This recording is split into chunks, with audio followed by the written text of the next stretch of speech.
Coming up on UT10 News, we'll follow Ohio Governor Ted Strickland on campus. And we'll also take a sneak peek into UT's Fetterman Training Facility.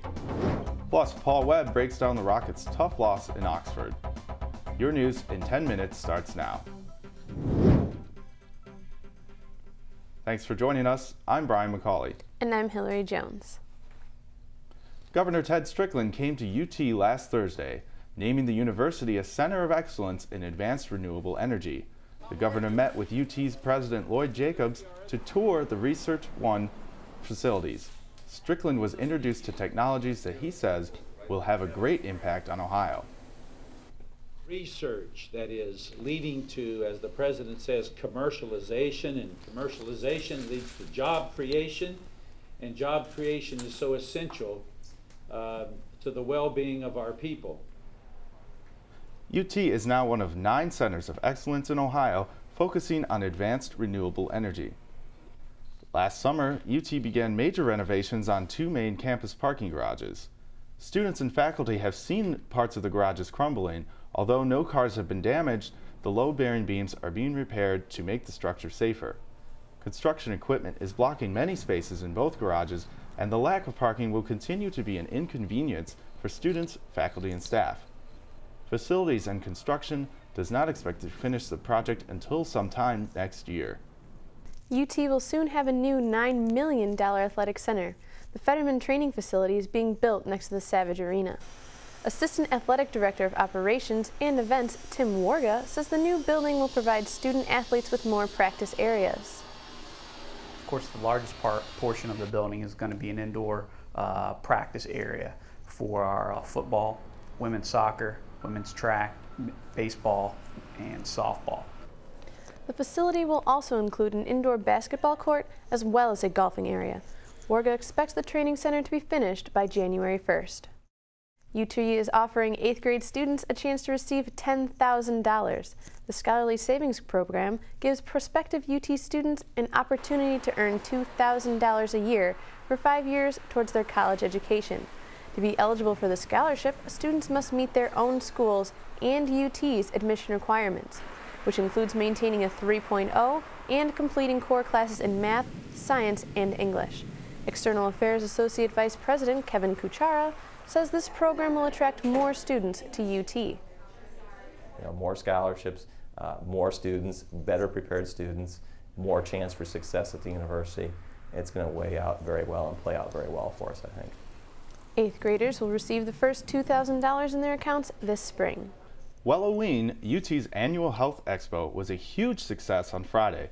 Over 1,000 people took part in the free health fair. The event offered education booths, wellness screenings, and activities for UT students and the community.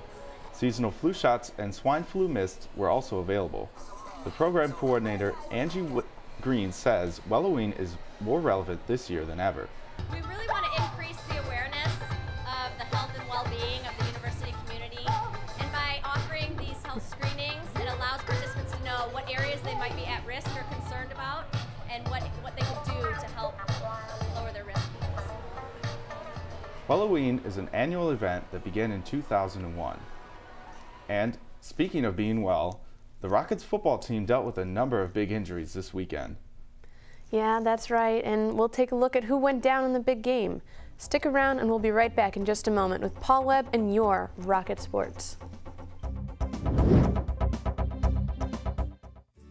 UT is dedicated to the success of the people and businesses in Toledo.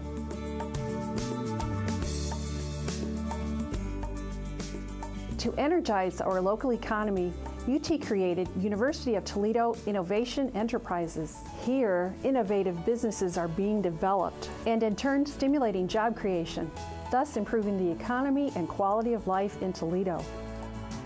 To learn more, visit utmatters.com.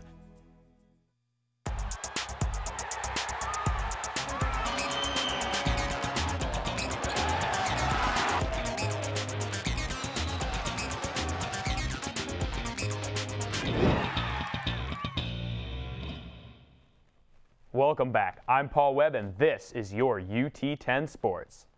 It was an exciting weekend for UT soccer. The Lady Rockets battled the Bowling Green Falcons on Thursday in a dominating performance. BG goalie Laura Arnold was absolutely pelted with shots all game long.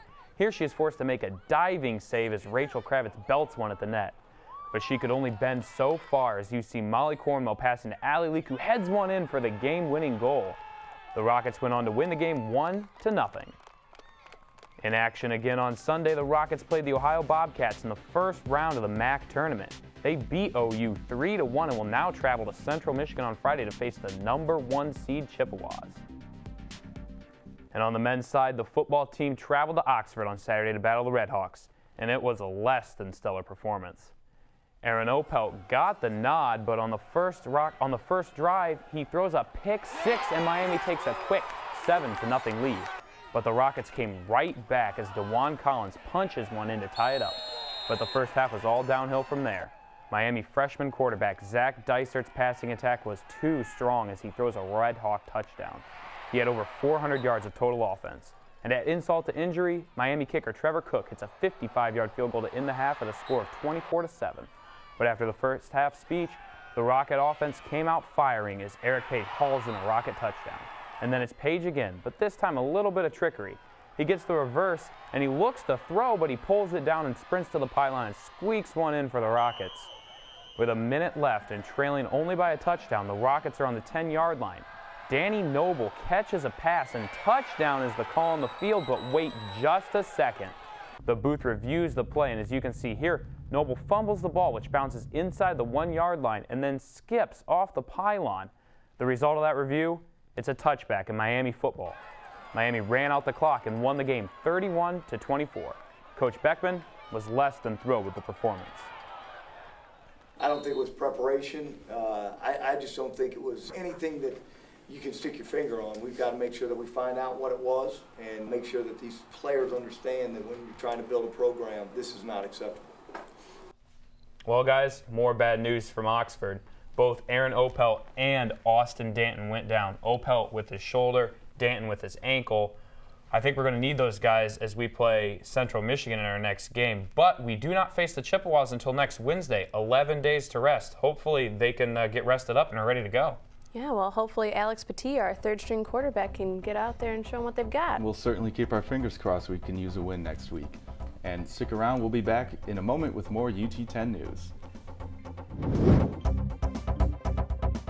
When I was little, my grandma took me to the Dairy Queen, right? She bought me a banana split. And you know, I was kind of a little messy when I was little, all right?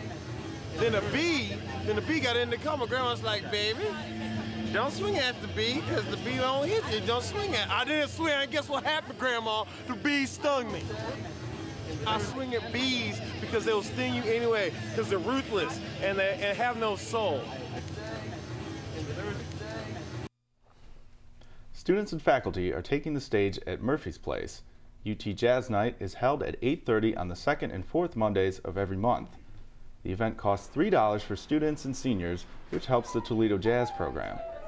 Participants can enjoy music or get on the stage and play. Helping the club in generating a little more business and offering the students also a good educational experience. Murphy's Place is in downtown Toledo at 151 Water Street. That's it for UT10 News. If you have any stories or information you would like to share with us, please email us at ut10news@gmail.com. And remember, you can also watch our newscasts on YouTube and Facebook, where you can get caught up on all your campus news whenever you want.